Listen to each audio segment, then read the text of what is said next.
The Savage case began as a professional trial of one individual and ended as a testing ground of two ideologies.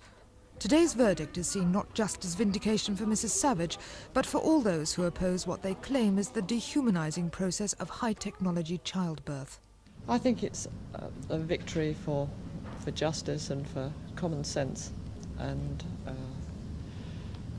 a victory for the women of this country. It began in April 1984 with the death of a baby delivered by Mrs. Savage at the London hospital. Fellow consultants claimed she was at fault. They said her practice of encouraging natural childbirth rather than caesareans led her in this case to take unnecessary risks. A year later, Mrs. Savage was suspended, charged with incompetence in this and 4 other cases. Instantly, she became the focus of a determined campaign for reinstatement.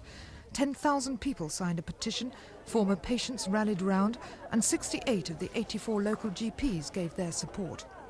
Armed with overwhelming moral support plus funds from the Medical Defence Union, Mrs. Savage fought through the courts and then the inquiry to clear her name. Today, cleared it is.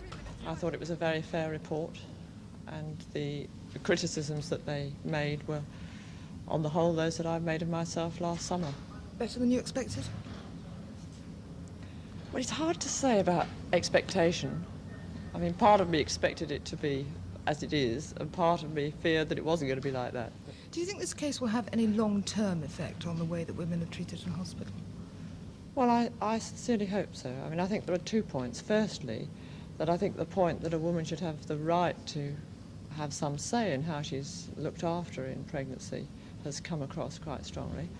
And secondly, I think women have learnt that obstetricians may quite genuinely hold different viewpoints, and that is important, because at the present time, if a woman goes to see an obstetrician and he says, you must have such and such done, many women didn't realise that they had a choice and they could get a second opinion.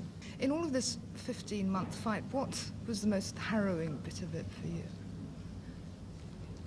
I think it was really awful having to wait for 4 months after the inquiry.